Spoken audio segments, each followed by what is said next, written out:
would like to talk about a funny little naming trend Nintendo has gotten themselves into. And now it's not necessarily something they recently got themselves into with the Nintendo Switch, but something they've been doing for quite a while. You know, I mean, like, it's happened more than you think it may have, but it also hasn't. It's calling re-releases of games Deluxe. This is something that I think we're all very used to them doing on the Nintendo Switch. Here we have Mario Kart 8 Deluxe, kind of the one to start things out here. Yeah, I don't know why, but like when I originally saw this title revealed, the word Deluxe was almost surprising to me that it would be called that. I don't know why, you know, I just haven't heard of a game called blank Deluxe in quite a while. I then realized I was having memory problems. But I want to talk about all the games Nintendo titles Deluxe and just see if there's like something that connects them all together.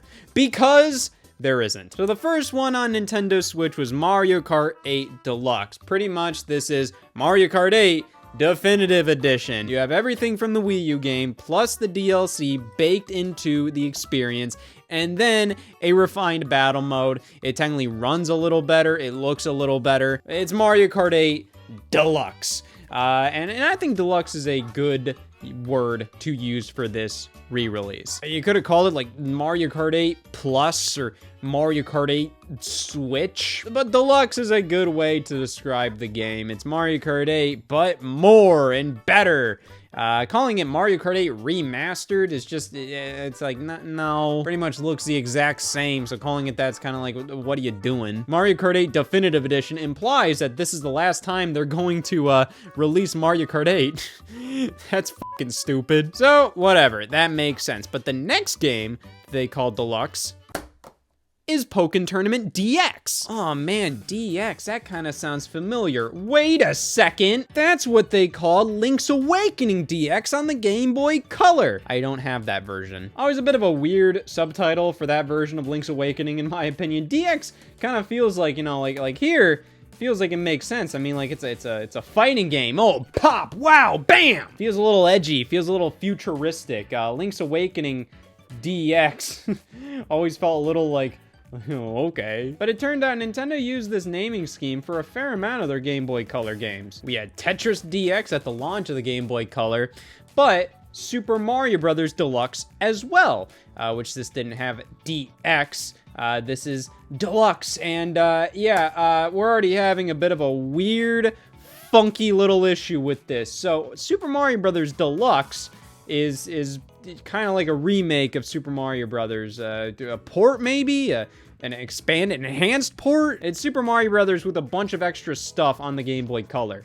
So yeah, that name makes sense. Link's Awakening on the Game Boy Color, Link's Awakening DX, is pretty much just Link's Awakening in color, with a few little extra things, nothing crazy. You have the color dungeon, that's probably like the biggest claim to fame there. Tetris DX, I don't really know how much can really be considered DX about this. It's pretty much just like an expanded version of Tetris, but there's not like a ton more to it. And compared to Pokken Tournament DX and Mario Kart 8 Deluxe, this naming scheme kind of adds up. You know, Super Mario Bros. Deluxe, it's pretty much the original Super Mario Bros., but with a fair amount of extra stuff in the package. That's Mario Kart 8 Deluxe. Pokken Tournament DX is pretty much Pokken Tournament again, which to be honest, I kind of feel like Deluxe and DX, they're just kind of use them randomly. I feel like Deluxe feels a little more premium, a little more refined, where DX feels fucking extreme. So then what is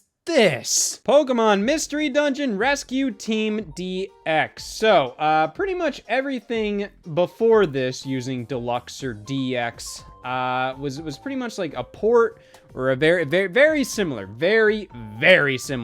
to the original, but just with more stuff added. Whereas Pokemon Mystery Dungeon Rescue Team, this is a full-blown remake of the first Mystery Dungeon game. So calling this DX is a little silly. I mean, like, calling a remake Deluxe DX, it just feels a little strange. I don't know, like, DX feels more like a port thing, you know? For example, yeah, this is probably the absolute worst case of a game called Deluxe. New Super Mario Bros. U Deluxe. This is stupid. This was like the biggest stretch to call a game Deluxe of all time. Of course, this is just a port of New Super Mario Bros. U. Of course, keeping the U there, you know, that's a little quirky. But what makes this deluxe?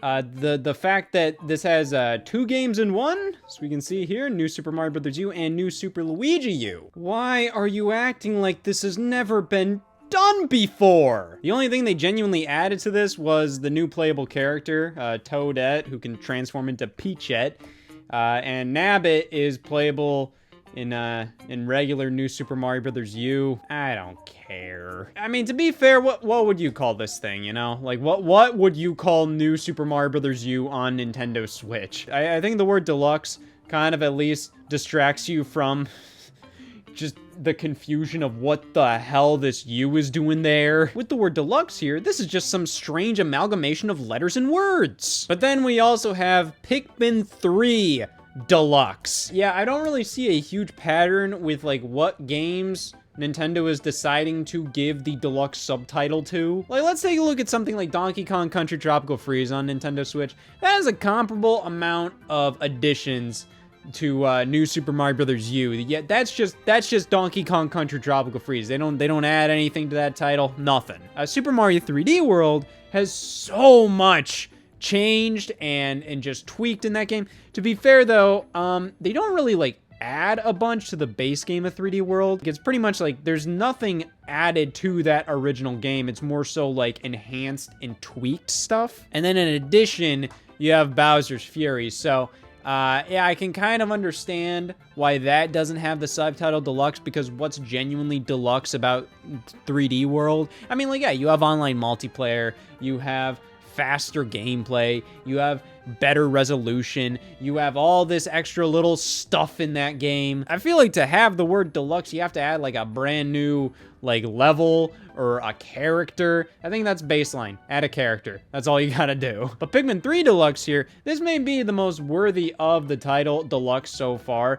Now, is this better than the Wii U version? Like, without bias, yes, but you know, like I'm a little Wii Remote purist, little stinky little bitch, you know. I think Pikmin 4's controls are phenomenal, but Pikmin 3, you know, I need my Wii Remote for Pikmin 3, man. That's how Pikmin 3 is meant to be played. Pikmin 4, it feels more meant to be played with like a standard controller, you know, moving it slightly with the gyro. Pikmin 3, man, this is a Wii Remote game, man. But this, you have all the DLC, and then you have extra stuff, like the extra side stories, the Piclopedia, full-on co-op is there. Like, there's so much stuff added. Now, you know, like, unfortunately, resolution, frame rate, that wasn't really increased, but I think there's enough here, definitely, to be considered deluxe outside of Nintendo's weird-ass little naming scheme. But then we have Kirby's Return to Dreamland Deluxe. Now, you know what's funny about that? The game that canonically followed up Kirby's Return to Dreamland on Wii is Kirby Triple Deluxe, and now this is the original, Kirby's Return to Dreamland Deluxe. What the hell are you gonna call the port of this? I'd say deluxe, once again, is a fair descriptive word to use for this version of Kirby's Return to Dreamland. I mean, like, you could just call it Kirby's Return to Dreamland HD, which is what they did with Luigi's Mansion 2 HD, which is another weird thing. But I think they did that mainly because at the end of the day, like, yeah, it's pretty much that original game, but enhanced in HD with, you know, HD visuals, all that stuff. Which, when it comes to games subtitled HD, Nintendo pretty much only does that with the Zelda games. And I feel like that was a leftover thing from the 3D remakes of the Zelda games. You know, you have Ocarina of Time 3D, Majora's Mask 3D, and then you had The Wind Waker HD on Wii U, then Twilight Princess HD on Wii U, and then when it came to Switch, we had Skyward Sword HD on Nintendo Switch, which I feel like they kept with that naming scheme mainly because, well, you know, that's what it is. It's Skyward Sword in HD. But I personally found that calling games that has kind of gone out of fashion. It almost seems like kind of a cheap remaster at that point, just being like, oh, it's Skyward Sword HD. That's all it is. I remember during like the 360 and PS3 days, like that's what all the remasters are called. Blank HD, the HD Collection, HD Trilogy, all of that. So it kind of surprised me when Luigi's Mansion 2 on Switch was called Luigi's Mansion 2 HD. I don't know why, I wasn't expecting that. And they could have called that, Kirby's Return to Dreamland HD, but I feel like that title just kind of takes you out of the world of the game. I don't know, it's weird, and I'm having a hard time trying to explain it, but I do kind of feel like with a game like Kirby's Return to Dreamland Deluxe, this doesn't feel like an old-ass game just with better visuals, you know? Like, it feels like, you know, just having the word deluxe. I mean, like, that word was used in a brand new ass game, you know? Calling it deluxe doesn't make it feel old, it makes it feel premium. When you use the term HD on a game's title, I feel like that's more for when, you know, you're not trying to hide anything. This is genuinely supposed to be like, hey, this is a classic title remastered.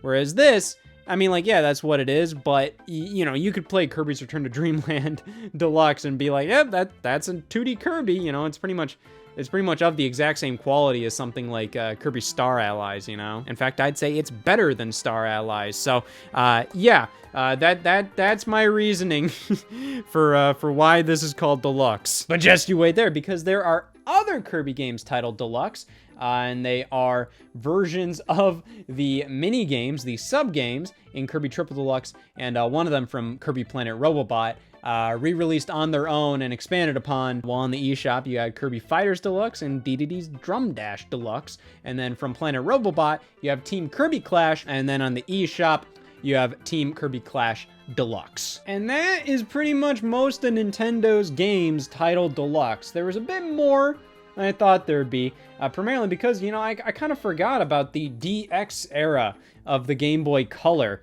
but there's not as many as I thought there was, you know? It kind of felt like Deluxe was Nintendo's term of the generation on Nintendo Switch. But to be fair, I think it makes sense, you know? It makes sense for what a lot of these games are, but it is kind of questionable with a lot of them, like New Super Mario Bros. U here. But like I said, to be fair, what else do you call this?